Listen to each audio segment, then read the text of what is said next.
talking black and blue, where the rivalries run deep and every Sunday is a battle.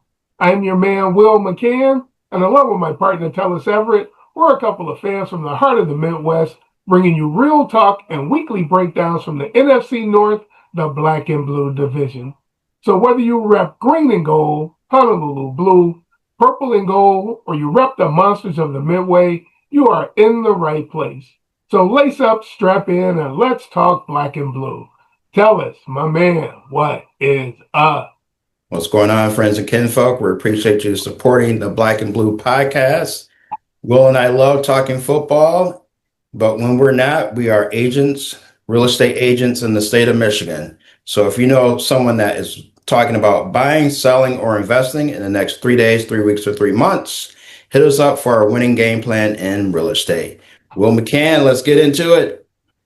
Yeah, let's do it, man. I know we talked last week, talked about our quarterback study that we were going to be doing, looking at evaluating and categorizing quarterbacks. That is still on the horizon, still working on that. Turned out to be a little bit more of an effort than we thought it was going to be as we kicked it off and said we were going to start doing that. So we're going to take a little turn here. We're going to go back and get back to our focus on this division, the black and blue division. So over the next 4 weeks, what we're going to be doing is breaking down each team, or looking at the history of each team and talking about each team in the division. We're going to start with the reverse order of the way the teams finished in the division last week. So we'll be doing the Lions, Vikings, Packers, and finishing up that with the Bears. And at the end of it, Tellis and I are going to pick our all NFC North team. And anybody out there who wants to follow along with us, who's got some ideas on their all NFC North team, or individually, your favorite players from your teams in the division, hey, we welcome any of that feedback. It would help us out also.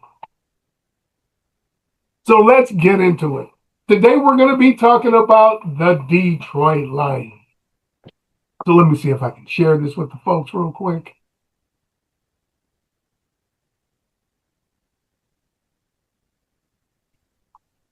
Okay, the Detroit Lions, they have been around since 1930. They were originally called the Portsmouth Spartans. They played down in Portsmouth, Ohio, before they relocated at the end of the 1933 season. It started in 1934, and since they have been here in Detroit. And they changed their name to the Lions. So that's 96 seasons for the Detroit Lions. They've won 615 games over the course of their history. In the playoffs, their record is 9-15. They have yet to make it to the Super Bowl. So they have no Super Bowl wins. Though this team has won 4 NFL championships. They were one of the best teams in the league in the 1950s and have been struggling since. And the winningest coach in the history of the franchise is Wayne Fontes, who ironically has a losing record with the franchise. He was 67-71, but he does have the most wins of any coach in Lions history. And then for players on the team, the all-time passing leader is Matthew Stafford. Yes, the quarterback of the Rams is the Lions' all-time passing leader with over 45,000 yards and almost 300 touchdowns and 282. The all-time rusher is none other than Barry Sanders. Over 15,000 yards. Barry Sanders, over the course of his career, is 31 yards short of averaging 100 yards a game for his career. He averaged 99.8 yards per game for his entire career. And he didn't have any season where he played at least 15 games where he didn't have 1,300 yards. He got injured one season, only played 11 games, and he had 1,100 yards that season, the great Barry Sanders. And if Wayne Fontes hadn't had a propensity for taking him out at the goal line, he'd have more than 99 touchdowns. The all-time receiving leader is Calvin Johnson with over 11,083 touchdowns. And the scoring leader all-time is Jason Hanson. And that is the history of the Detroit Lions. Tell us, my man, what are your thoughts on these folks? Hey, when you look at the history of the Lions, Stafford, Sanders, Johnson, and Hanson, those are just legendary players in the NFL. not just in Absolutely. Lions history, but also in NFL. That's two Hall of Famers and one borderline. Right, definitely. And Wayne Fonts. I got a lot to say about Wayne Fonts a little bit later in the show. So, Okay, okay. So you'll but save that for then. Okay, I'm gonna awesome. save it till we get into a little bit more of a deep dive. But yeah, he was kind of the same way that Dan Campbell is a Lions coach. Wayne Fonts epitomized Detroit Lions. So the way he got down. So Okay, okay. definitely one of my favorite coaches in the league. So yeah. Yeah, I can't wait to talk about that. All right, cool, cool. So who were some of your favorite players and coaches? You know, we just talked about Wayne Fonte. You mentioned those iconic players. Do you have some players other than those or coaches other than those that you like? Well, as far as one of my favorite players to watch when he got a chance to play, he was electric, was Charlie Batch. I, Okay, okay. I, I love watching Charlie Batch play quarterback, whether it was with the Lions or with the Steelers. He just had this charisma on the field and this an ability to play quarterback. And then when Barry retired, the Lions needed him to run a little bit more. So he incorporated the running into his quarterback play. So he was always a fun watch for me. Just definitely one of my favorite players. Definitely, definitely.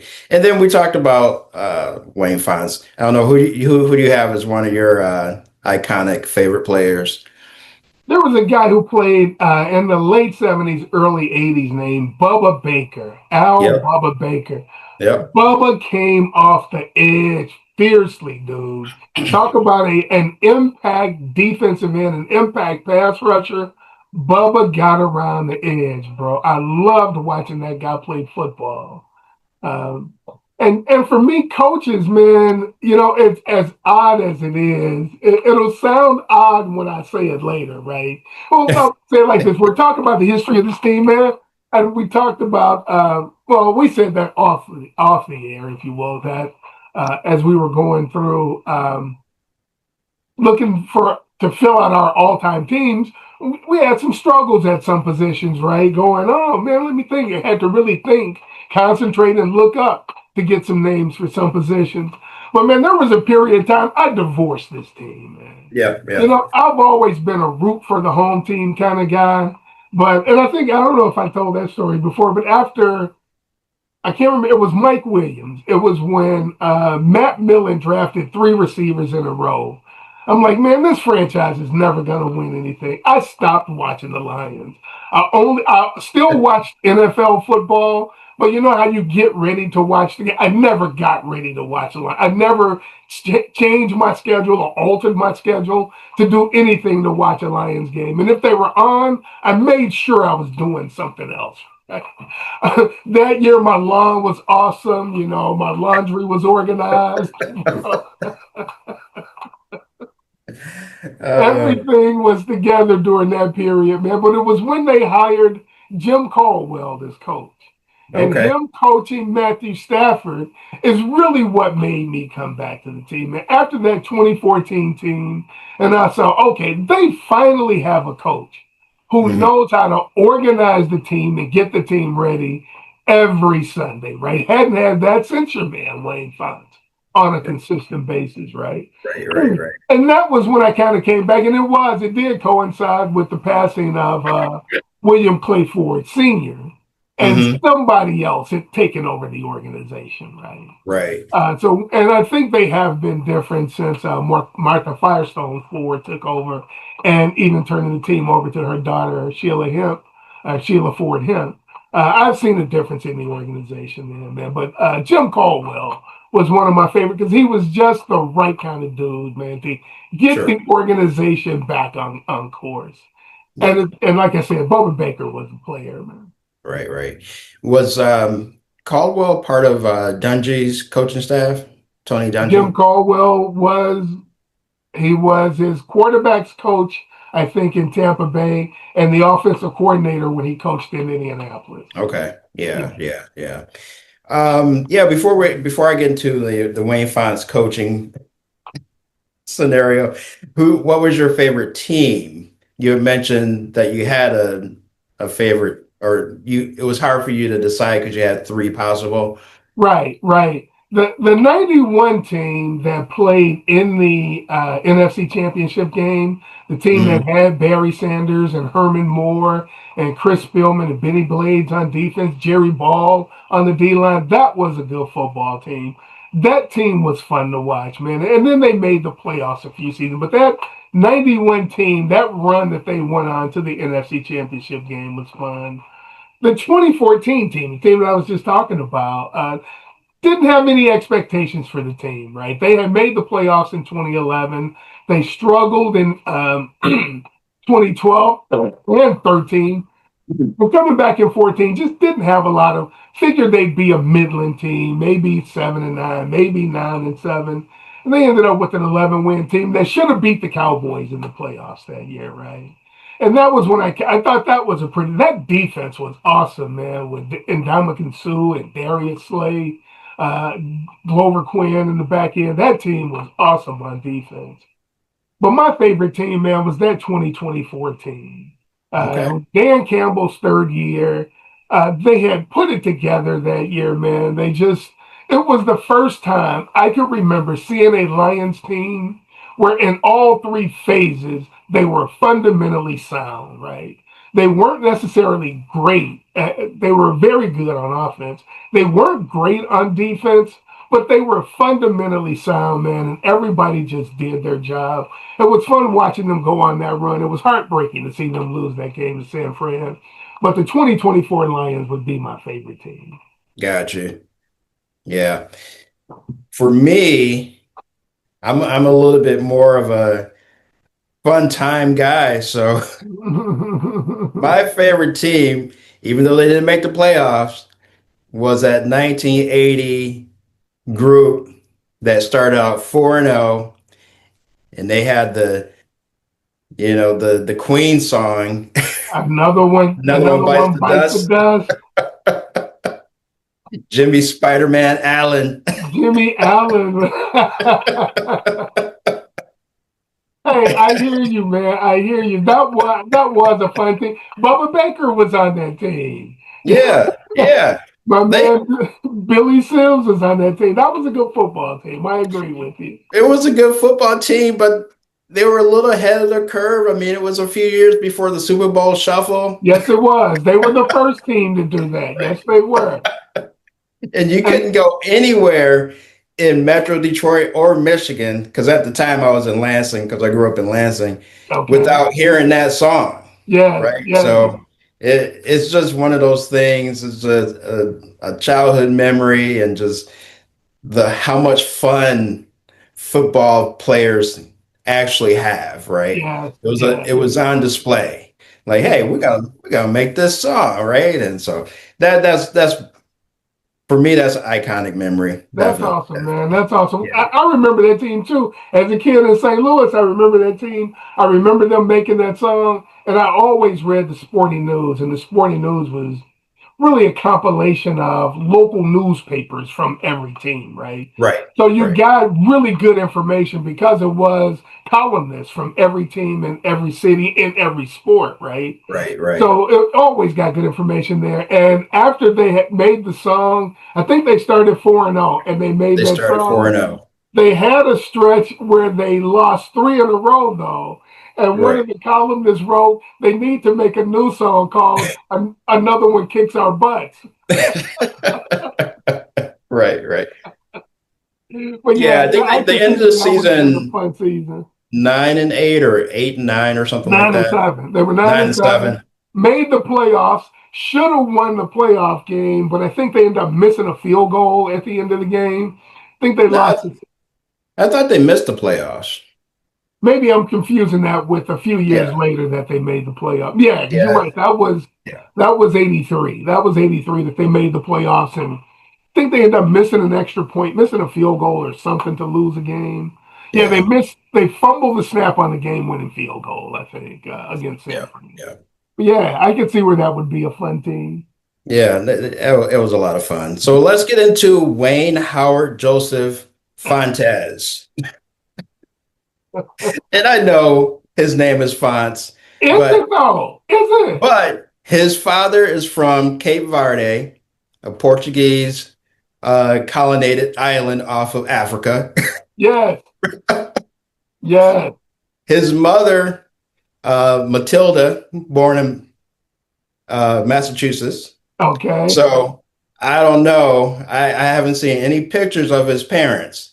But all I need you to do is go back to 1962 and look at his Michigan State baseball card.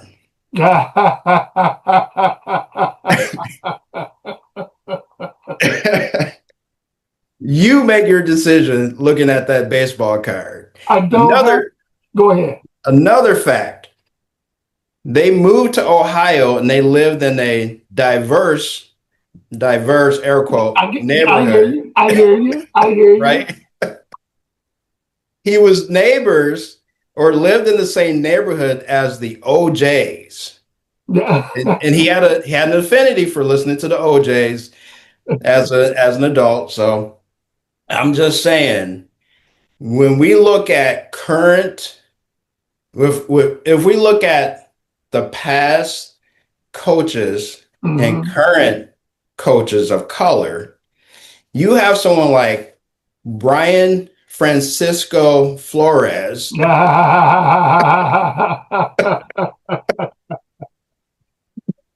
considered a black coach or a coach of color. Let's just do a coach of color, Yeah. right?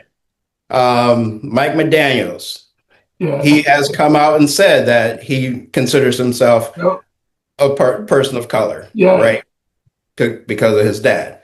I'm just saying, you put everything together. Michigan State was one of the first schools to integrate, Yes, they were. going back to the early 1900s. Yes, they And were. then during the Civil Rights era, they really kicked up what they were doing. So Michigan State football was one of the first programs to have integrated their football program. Yeah. And Fonts was on one of those teams. So again, I've never heard him address it.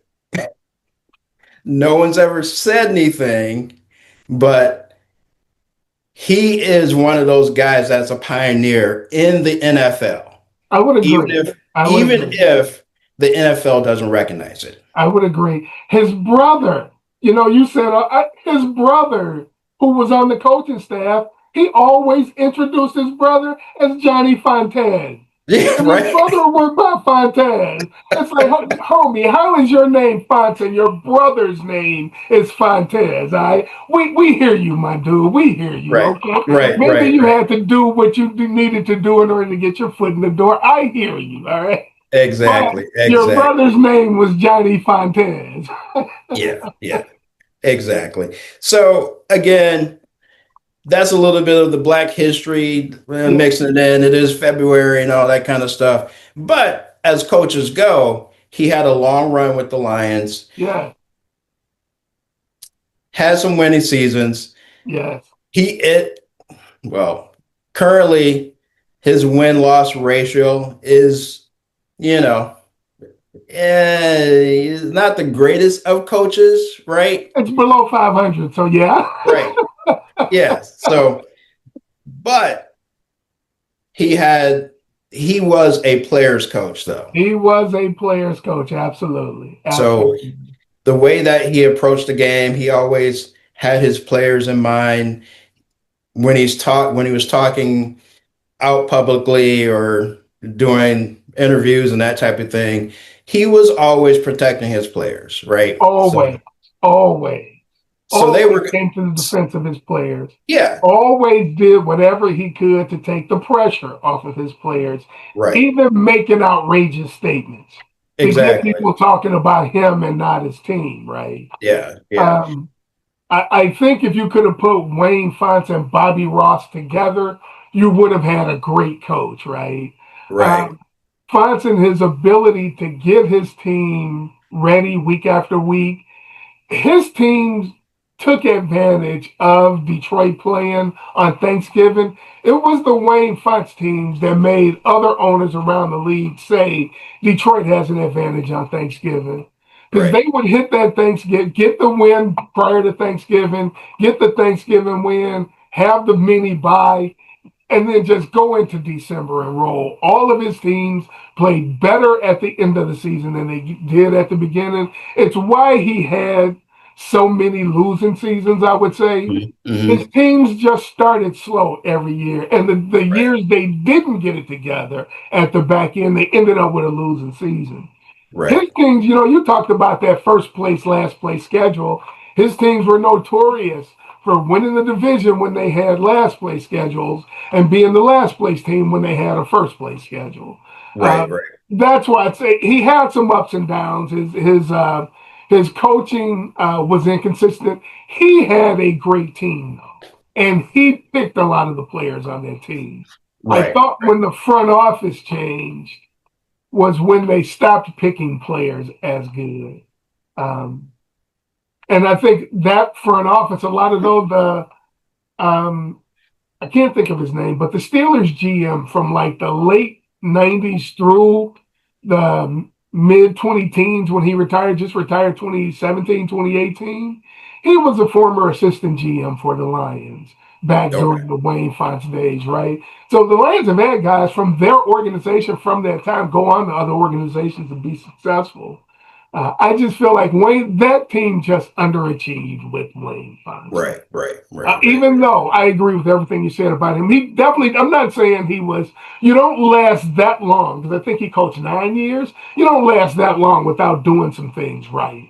Exactly. So, yeah, Exactly. he definitely did some things right, definitely got the team to the playoff, won a division, made the playoffs 4 times, I think, in Right. those Right. 9 years.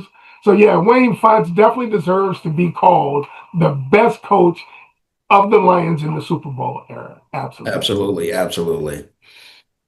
All right, man, let's look at it. The players now, individual players with our all time Detroit Lions team. And we're going to go by positions, okay? Um, and let's start with wide receiver. Who are Okay. your wide receivers on your all time team? Well, for me, the wide receivers are Calvin Johnson and Herman Moore. Okay. Would there be anybody else? Is there There's anybody else? nobody else. Not There's yet. nobody. It's not There even isn't. close. I will say this. Amon-Ra St. Brown is going to make that conversation tough in the future. But right now, yeah, it is just Calvin Johnson and Urban Moore. So Amon-Ra St. Brown, he's a really good player. But do you feel I feel like he's got to do something more to get into that conversation. Mm, Because okay.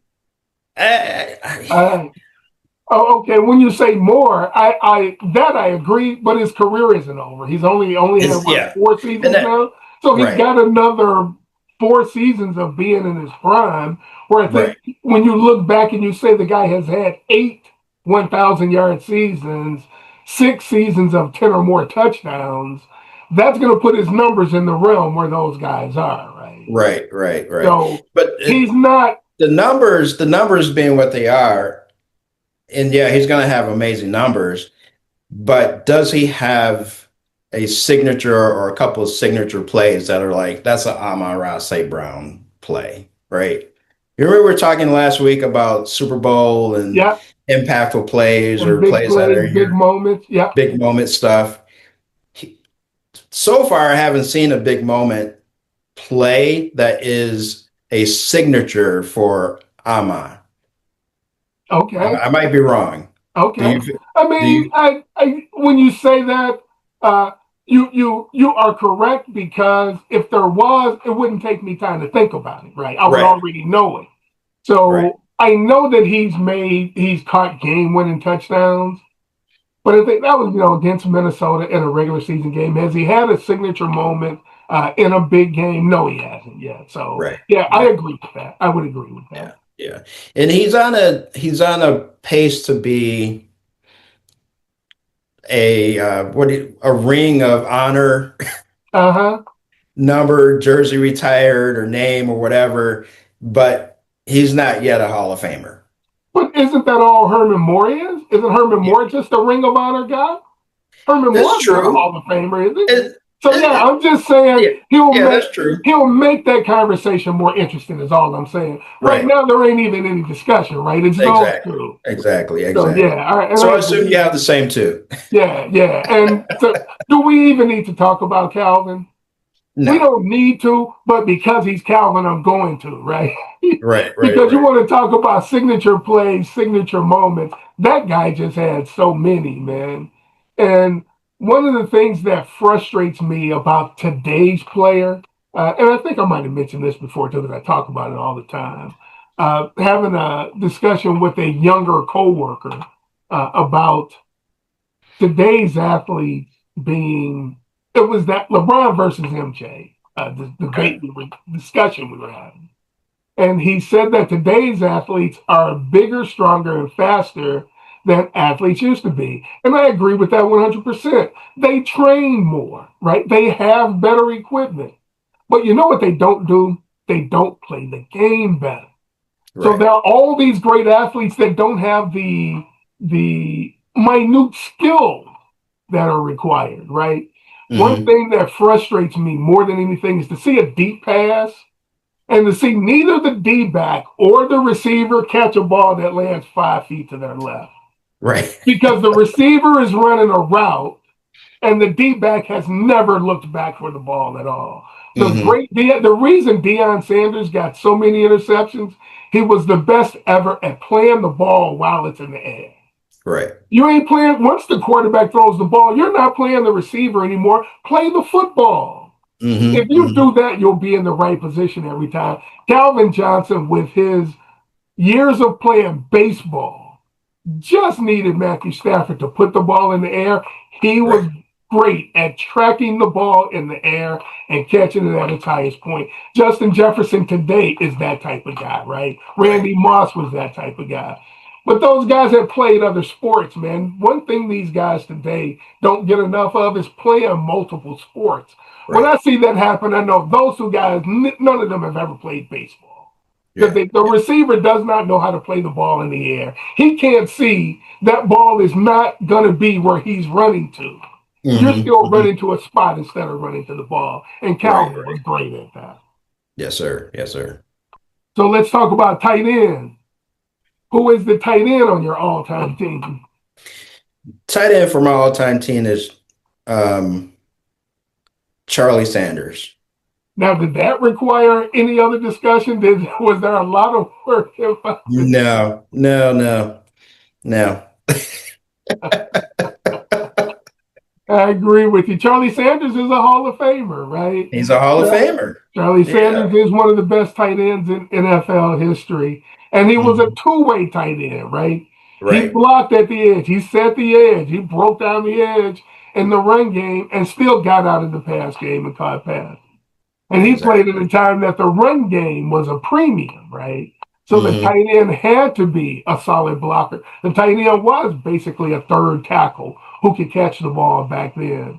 So Right. yeah, the great Right. Charlie Sanders is the tight end on my team. So we agree there also. Yep. All right, let's talk about tackles on the offensive line. Let's move to the offensive line and talk about tackles. Look, Lomas Brown. Lomas Brown. I got Lomas is on my team, yes. I, yeah, Lomas is one of my favorite people. I've had the chance to kind of chop it up with him. Our kids were similar age, so Nice, we nice. we meet up at like track meets and things like that, and just chop it up. Yeah, Great guy, just very genuine, yeah, right? But yeah. as a football player, that dude was a beast. Beast, So beast. so he's up there for me. And then if you're looking for another tackle, That's kind of hard for me, but my other linemen are going to be Kevin Glover and Frank Ragnow at center. So that's kind Okay. of where I'm at. Okay. Yeah. Okay. All right. Nice, nice. And I like all three of those. All three of those were great players. Um, Lomas, man, and you talk about Lomas, man. I got to tell a Lomas story also because he was a great dude, man. And I met the guy too. I knew I was a coworker with somebody he grew up with. Okay. So my man would meet him for lunch occasionally. And one day he comes up to the office to pick my man up for lunch. And they asked me to come along with them, right? I go along with them. We go to this Thai restaurant, man. And you know how the Thai restaurants are, right? You get a bowl of rice or whatever. And they bring the first round out, and they bring the rice out. My man Lomas saw that bowl of rice. He goes, "Oh, keep that coming." But the thing about Lomas, though, is that there isn't an indoor and an outdoor voice. It's all No, the no. same. It's all outdoors, so they keep it coming. Was like, oh yeah, keep that coming. Yeah, right, with that husky voice of his. But man, he is the coolest dude, man. He is Yeah, just yeah, the coolest dude, man. Love yeah, that yeah, guy. yeah. He's on my team, man. And just to fill out the team, I went back. The only other tackle the Lions have ever had who has made the Pro Bowl was a guy named Rocky Freitas, who played Okay. on the 1970s team that made the playoffs. So he started for them in the 60s. He was a pretty good football player. I don't remember him at all. Um, Look, my I was 2 years old. Right. Yeah, I don't remember him at all, but that was a name I came across. And just to fill out the team, I put him on the team. I like your Frank Ragnow, man. I like your Frank Ragnow. But I did choose, and if I had to, I chose Kevin Glover, though. Frank Ragnow was a better player than Hmm. Kevin Glover. Not by a whole lot, but he was he was first team All Pro twice. He was first team All Pro once, second team All Pro twice, and then made the Pro Bowl 4 times. Kevin Glover made the Pro Bowl twice, but he was never a first team All Pro. But I had Kevin Glover. I like your Frank Ragnow. Yeah, And then yeah. for guards, man, as a tribute, man, I chose both Mike Utley and Okay. Eric Andolsek. I Okay. chose both of those guys, man. If you remember, both of them, Andolsek was drafted in '88, Utley in '89. They became the starting guards on either side of Kevin Glover for Barry Sanders. And they were the starting guards on that '91 team that made it to the NFC Championship game. In week 11, Mike Utley got hurt and was paralyzed. They had to be carted off the field, was paralyzed, and never played again. And after the season ended, Eric Andolsek was out in his front yard doing his lawn, and a semi came plowing through and ran him over. And Andolsek never played again, man. But as a tribute, I put Mike Utley and Eric Andolsek on my all-time team. Yeah. All right, moving on to running back. Who you got at running back? Look, I mean, it's just like receivers, Let me right? ask this: who do you have at running back other than Barry Sanders? I mean, it's still simple. Billy Sims. Billy Sims, right? It's Let Like, me what ask are you we this: doing? did you even consider any other running backs? No, I not was at all. gonna, I was gonna joke with you and ask you why didn't you pick either Kevin Smith or Kevin Jones? Or Kevin Jones. Right? Man, look, those two number 20s. Yes, yes. Both of them were probably the best back in the league at the time they were in the league. At the time they were in the league, Yeah, right? And yeah. you have mentioned the unfortunate things that happened to Barry's offensive line, Mhm. but the running theme between Barry Sanders and what's his guy? Billy The Sims. no Dallas Emmett, Emmett. Yeah, Emmett Smith. is Yeah. that Emmett had a better offensive line, Yes, yes, he but did. Barry was clearly a better back. Yes, he was. Yes, he was. Barry Sanders is better than Emmett Smith, Yeah. right? Yeah. But Emmett just had the fortunate ability to have one of the best offensive lines in the history of Ever. right, Ever. right. So for And someone that had nothing, that is not to take away from the greatness of Emmett Smith either. All right. Because right. Emmett was a warrior. And I say this all the time, man. Barry was better with the ball in his hands. But the truth is, Emmett was probably a better football player. Barry might have been a Yeah, better running back, but I think yeah, Emmett yeah. was a better football player. Definitely. Yep, definitely. But yeah, Barry Sanders, Billy Sims. Yes, There you yes. go. And then lastly, yeah, they're right. That didn't even require another discussion.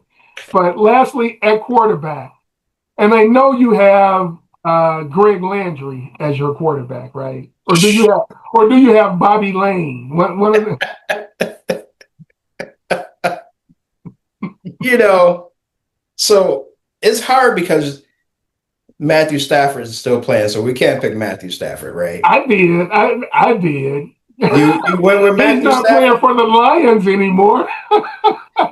So I was trying not to pick Matthew Stafford, Okay. right?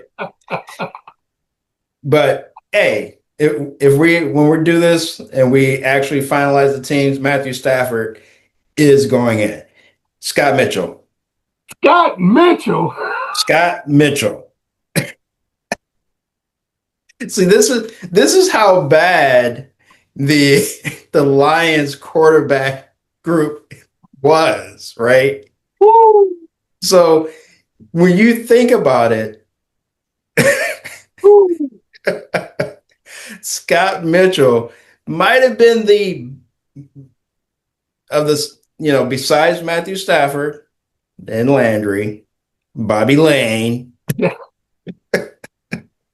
right? You have a tier of quarterbacks that include Rodney Peete, right? Uh, Ooh. Gary Danielson. Gary Danielson, uh, Well, was Eric Hipple? no, not what's the other guy's name? Eric Hipple was one. Right, What was the guy's name who went to Chicago who played that playoff game in '91? His first name was Eric yeah, also. I can't think of his name, but right. yeah. No, there are no memorable names on that list. No, And you're absolutely right though. So if you just look at numbers alone, I think Scott Mitchell's numbers are better than either Landry's or Bobby Lane's. Right? they are. He had like a 4-year stretch, and he had 1 year where I think he had um, maybe the most yards or something, I don't maybe know if he led the league. He may have set the franchise record or in something yards like in the that. season I don't remember, because he had but like 3, 4 straight seasons of over 4,000 yards. I know he had right, three for sure. He might have had four. right. Yeah, yes. So hey, but we're going with I, Stafford. I, bro, you floored me with that. Because even as I was looking at other names, Mitchell just didn't even come on my radar, bro. That is hilarious. Oh, man. All right, let's take a look at the defensive side. There have been some great defensive players for the Detroit Lions. Starting with the defensive ends. Who do you have as your defensive ends? Defensive ends. Let's see what I got going here. Well, I have Bubba Baker, definitely, Absolutely. and Absolutely. Porsche. Porsche was an edge, right? And Robert Porsche. Those are my Yeah. two also. I would agree Yep. with you Yep. with those. Hmm. Um, who was I thinking?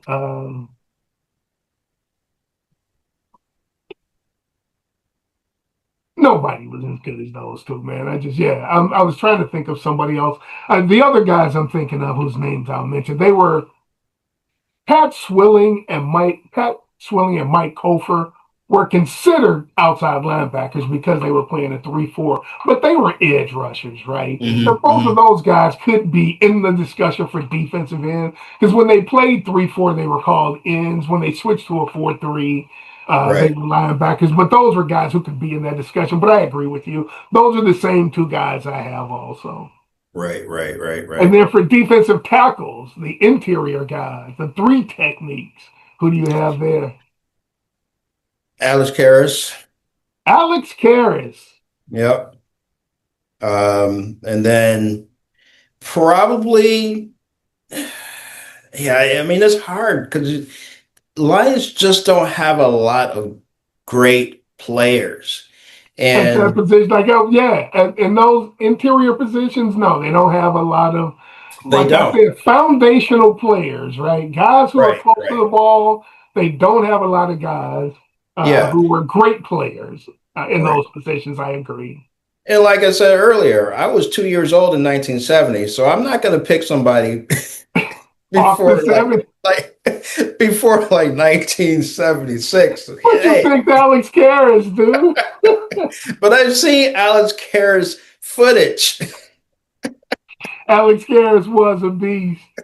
There right? was, There's no footage of like, I don't know, Bobby Brown or something. There's no footage of there are a couple of guys, man. Doug English was a high draft pick of the Lions back in the late 70s, who was a good interior and defensive tackle, who was pretty good. Sean Rogers, one of the few players that I think Matt Millen made a good trade. He was a second round pick that I thought was a great pick, a good value pick by Matt Millen. He made so few. He was a good player. But yeah, Alex Karras is probably the best defensive tackle to ever play for this team. And the other guy I chose was Jerry Ball. He played on those 90s teams. He was the anchor of that defense, lining up on the nose. He was the one who got the NFL to enforce that blocking below the waist. If a lineman is engaged, he can't be blocked below the waist. That came about because a Minnesota lineman clipped Jerry Ball while he was blocking a guy. And actually, it was against the rules then, but the NFL strengthened the wording of the rule to make it even more. You can't touch the guy if he's engaged. Jerry Ball was a great player on those teams. Yeah. Moving on, let's talk about linebackers. This will be interesting, bro. But interesting for me because of my list, man. Tell me about your linebackers.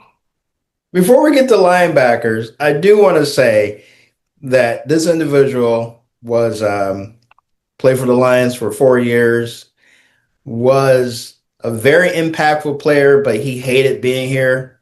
So I can't put him on the list as a legendary Lions, but he's got to get an honorable mention. Okay. Ndamukong Suh. Oh, you know what?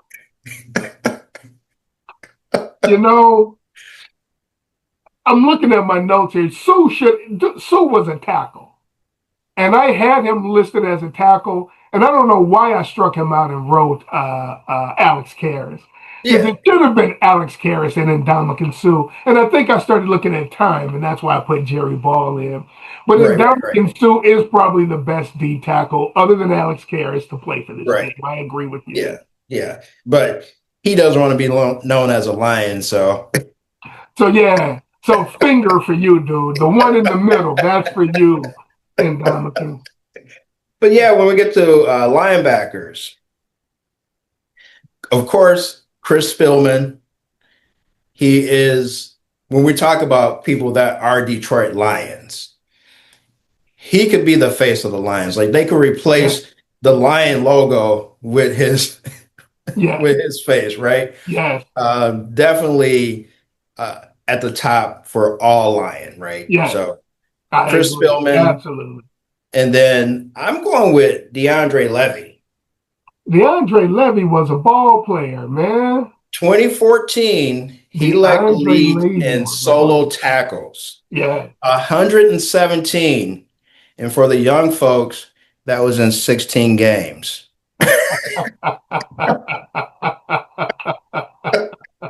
16 games, Yes. Yeah. right? 117. So, those are my two. Yeah, I mentioned that 2014 team and how fun they were, man. Him and Ernie Sims at linebacker, man. Mm-hmm. That team had players, Pro Bowl players at all three levels, and Yep. DeAndre Levy was one of them.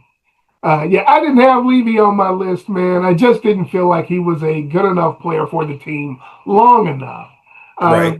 And I'm not sure what happened to him, man. I don't remember him ever getting injured. I remember him not getting the contract he wanted, and you just never saw him make impact anywhere else, man. I think he went to Pittsburgh for a minute, but he wasn't the impactful player in Pittsburgh that he Right. was in Detroit, man. Yeah. Right. He was a great draft pick, I think, also, because he was a fourth rounder who ended up being a Pro Bowl player. That's a great pick.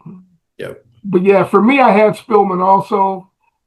I had a guy I remember watching back in the early 70s, Mike Lucci, who played middle linebacker on that 70s team with the great defense that won the division. I had Joe Schmidt, who was probably the all-time Lion. And I actually didn't have his name. I was chuckling because I made a list and didn't have his name on the list. And I'm showering, and I thought, how the hell did I make a linebacker list and not have Joe Schmidt's name? I'm like, his name didn't even cross my. I'm like, how did I not even see his name anywhere? But yeah, Mike, and then I mentioned Mike Cofer and Pat Swilling earlier. That outside linebacker role, they could have been considered linebackers also. But I've got Joe Schmidt, Mike Lucci, Chris Spielman, all three middle linebackers. I think those are the best linebackers I've seen for the Lions. Right. And then moving on to the defensive backfield with the cornerbacks. Who do you have at corner? At my corners,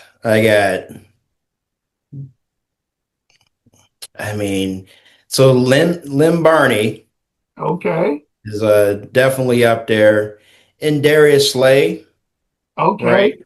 And I'm gonna throw Benny Blades in there. Well, Blades was a safety. He was a safety. Blades Okay. was a safety. Yeah. Okay. So that's kind of where I'm at. Maybe Glover Quinn. Glover Quinn was a safety. Hey, they got some safeties. They got some safeties. They've got some safeties. And it's funny you say that. We'll get to that. But I've got the same too. Lynn Barney, Darius Slay. We could have put Dick Night Train Lane on the list. Could have put Dick on the list for two reasons. One is because he's one of the all-time leaders in the NFL in interceptions. But he played before the Super Bowl era, right? So that was the reason. He wasn't even, like I said, his career ended late 60s. So most of his career was prior to the Super Bowl era. That's why I didn't include him. Yeah. He also could be on there because he probably got about 5 or 6 kids still running around Detroit. Probably about 5 or 6 children my age still around the city here. So Dick was on them streets too. So yeah, those are the same two I have, Lil Barney and Darius Slay. And it's funny, moving on to talk about safety, because the two safeties you mentioned, Benny Blades and Glover Quinn, were the two guys I have listed at my safeties. Okay. But while I was showering, when I remembered Joe Schmidt's name, I also thought, how did I leave the all-time interceptions leader of the team off? And that's Dick LeBeau. But because I'm going to have to so I took Glover Quinn off and put Dick LeBeau on the list. So I've got Benny Blades and Dick LeBeau as my safety. Nice. And Dick LeBeau was, like I said, in fact, I think when Dick retired, he was the NFL all-time leader in interceptions. I can't remember if he still is or not, but I know when he retired, he was. So that's the all-time team, man. Any surprises? Anybody I mentioned that was a surprise for you? You know you got me with Scott Mitchell. But No, no, no. Everything was as I thought it would be. about like you Um, thought it would be. yeah, we didn't go over kicker, but we're going to give it to Oh, you know Jason what? Yeah, Hanson. yeah. Let's go over kicker and punter, right? Because that'll be easy too for me. Well, kicker isn't as easy because Eddie Murray was a great kicker for Yes. this team for a long time. Matt Prater was Yep. an excellent kicker for this team for a few years. But really, man, is there anybody other than Jason Hanson? No, there isn't. He's he's like you mentioned earlier in the show. He has the most points of any Yeah, Lion. So how could he not be on the list? exactly. And then for punter, who do you have for punter? I know there's a couple of guys. I didn't do a punter, so Okay. whoever you got, I'm ready to go with that. I'm trying. I can't remember his name. They had a punter in the '70s that was pretty good. I ain't gonna take the time to remember his name now. It'd take too long to look up. It's either him. Um, oh god, because he and Eddie Murray were one of the best kicking duos in the league. Either him or Jack Fox. Man, Fox is one of the best punters in the NFL right now. So yeah, that's well, I'll consider kicker and punter for our future teams, but I hadn't Mhm. even looked at kicker and punter. But yeah, I'd have to go with Jack Fox, man. He's probably Yeah, the best punter uh, in this organization. yeah, yeah. I mean, we can still do this quarterback. You, you want to discuss like Dante Culpepper or Oh, Dan Orlovsky, what was my man's name who is on ESPN right now? He was a top draft pick. Joey Uh, Harrington? Not Joey. Oh man, yeah, he got me with you. What was oh man, he's on ESPN right now. Really? Yeah, you got me, man. I'm gonna look up. I gotta look up my man's name. Who Um, on ESPN? yeah. But it's not Orlovsky. No, he does games. He does games.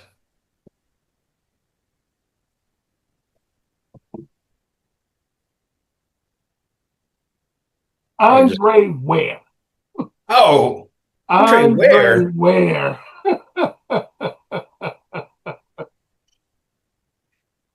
When did he play for the Lions? He was Andre Ware was the number 3 overall pick for the Lions in 1990. But He did was he? supposed to be the quarterback on those '90s teams, but But he never flamed out started. miserably. Flamed out Yeah, he miserably. never started He never started consistently. No, they because put him in. He'd look horrible for a he guy got for a Heisman Trophy winner. He looked horrible. he got outplayed by Holly Robinson's husband. Yes, he sure did. And and a guy that the Bears regretted signing as a free agent, right? Right. Yeah, Andre Ware, man. Yeah, Yeah, I yeah. and I forgot about him, you man. talk about missing on a QB setting the franchise back. Another one of the reasons I didn't think the Lions achieved what they could have in the '90s was because of the failure with that pick, or should I say, with him not panning out to be the player they thought he was. Andre does an excellent job, though, man, on ESPN as an analyst. So I don't want to do my man dirty like that, right? But man, he I was so disappointed, man, because I thought he was really going to be, and you would have thought would have at least been a serviceable NFL quarterback Right. after being a Heisman Trophy winner, right? And he Yeah. didn't even look like that. And then some of that, you think back to who his coach was at the time. But Tom Moore was on that staff, man, and Tom Moore is one of the best offensive minds in NFL history. Dan Henning who had was the offensive coordinator, who had been the offensive coordinator for Washington with their Mm-hmm. Super Bowl teams, man. So it appeared that he had the kind of coaching around him that would have got the best out of him. He Yeah. certainly didn't have a Shanahan or somebody from the um, what was my man's name who coached the Bill Walsh tree who coached quarterbacks. He didn't get an Andy Reid as not an Andy Reid. What was my man's name? Who coached Green Bay at the time? He didn't get a coach like that. I can't. Yeah. But he didn't get a Yeah. quarterback centric coach who could have helped him, even though I thought he had some good minds around him. But yeah, Andre. Yeah. I mean, that's interesting. I hadn't really thought about him, and he wasn't a small quarterback. I mean, he was above 6 feet. He was like 6'3". He Yeah. had the size, he had the athleticism. Mm-hmm. But man, he just never, and he had the arm, right?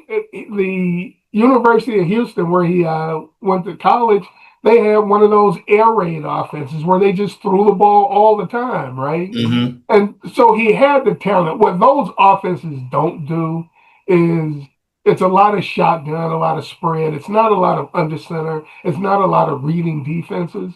Right. So that part of it he struggled with. Understandable. But man, when he threw his check, he bouncing check downs in the flat. It's like, man, what are you doing? Right. He Right. never seemed to get it together, man. And Yeah. it was a disappointment because that team with a quarterback, I think, would have been a Super Bowl contender. Okay. So, man, that covers the Detroit Lions. Anything else you can think of that we haven't talked about as it relates to the Detroit Lions? No, I think we got it covered. Any Probably memories of yours going to games? You ever go to games at Old Tiger Stadium or out at the old Silver Dome? to the Silverdome once on a Monday night tailgate. I mean, it's a vague memory. So long ago. Okay, But I don't have any significant game memories, like in-person game memories. No, got it. definitely not. Okay, So, okay. yeah, Yeah, yeah. my son and I have gone to. I used to try to take him to at least one game every year. Okay. We went to a Monday night game against the Bears back in the late '90s, no, early 2000s, just before they moved to downtown to Ford Field. I Hmm. remember being a Monday night game, came down 16-13. Lions kick a field goal to win it at the end. But it was Yeah. a good competitive game, man. No, I take that back. That wasn't, though. That was at the Silverdome, but that wasn't with my son. My son, I took him to a Rams game at the Silverdome when he was maybe Oh, okay. 5 or 6 years old. And uh, Dre Bly intercepts a pass. He's playing for the Rams at this time. Intercepts a pass in the middle of the field at like the 4 yard line and takes it to the house. And I'm thinking, how does a guy intercept the ball in the middle of the field and nobody touches him and he takes the ball out down the sideline? If he picks off an out pass and it's just him in the end zone and he outruns everybody, I Right, get right, that. But he right. maneuvering around guys, man, guys are falling. I'm like, man, what is going on with this franchise? That's great. But yeah, I don't have anything additional. I think to wrap this up, we should probably put together a graphic and of our Detroit Lion all Detroit Lion team, and get that posted as well. Okay, Yeah, yeah, yeah, yeah. yeah, we'll probably do that. Okay, real quick, let's combine ours. We had receivers, tight end. We had tackles. I'm gonna go with the guards I had, and I'm gonna change. No, you know what? Yeah, and I'm gonna change Kevin. I don't like to do that. I don't want to do that, but I have to. I'm gonna change Kevin Glover to Frank Ragnow because you can only have one center. Yep.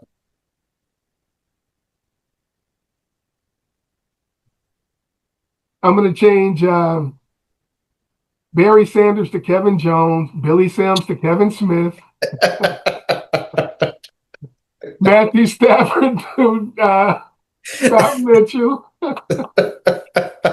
And then you had somebody at linebacker I didn't have. Oh, you know what? I'm going to take out Doug English, and I am going to put no. we weren't going to put Sue in there. That's right, because you don't want to be a Lion. We ain't putting you in there, homie. Yeah, we're not putting you in there. Yeah, You Singer's wanna, little one. That's for you.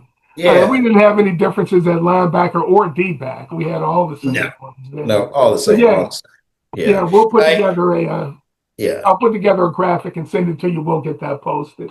awesome, awesome. I imagine going forward though, as we continue to review these NFC North teams, that it's going to become more difficult with some of these teams that have a more successful history. Yes, yes, it absolutely will, right? But Well, looking fortunately, forward they to it. will have some positions where it won't be that difficult, also, right? Like Right, when you say running back, Chicago Bears, right? right. It's two names, right? We're not even Yep. talking about anybody else, right? Yeah, yeah, yeah. But when you say receiver, Chicago Bears, man, your mind's got to go to work, right? They just don't Exactly. have. So they've Exactly. got all teams have some positions where it's like, man, they've never had anybody play this position. It's going to take a while for quarterback for the Bears. Yeah, exactly. So yeah, well, but you're right. You go look at the Packers though, and it's going to be, man, who am I leaving off this list, right? Right, right. Who is the quarterback? Just picking the quarterback alone for the Packers is going to be a challenge. Right, right. That's right. So yeah, so just as a hint, there is what Tellis was alluding to, is that we're going to do this review for the history of each team in the division over the next few years. I guess we did say that at the beginning, didn't we? Yeah. That we're going to be reviewing each team, and then at the end, we're going to pick our all-time team. So we did say that earlier. Yep. All right. So yeah, we're looking for that. So yeah, so be on the lookout for that graphic. We'll get that posted. All right, and Tellis, go ahead and wrap us up today, brother. All right. We appreciate you guys hanging out with us. You know, Will and I love talking football, but when we're not, we're helping people buy, sell, or invest in real estate. If you have questions about your next move, hit us up and don't fumble the ball. Contact us for our winning game plan in real estate. Fellas, share the pod with your buddies. Ladies, share it with your crew. Make sure you hit that subscribe button and don't be a knucklehead. Drop us that 5-star rating. And like Tellis said, be on the lookout for us to post our all-time team. Give us some feedback. Give us some players you think that we may have missed, or tell us what some of your favorite all-time teams were. We'll create another graphic for that too. Our favorite all-time teams, and we'll have people. We'll create polls on that also. All right, awesome. Folks, we enjoy you listening to the pod. We enjoy all the feedback, all the comments that you have given us. And we enjoy your review on our show, and we will see you next time. Yes, sir.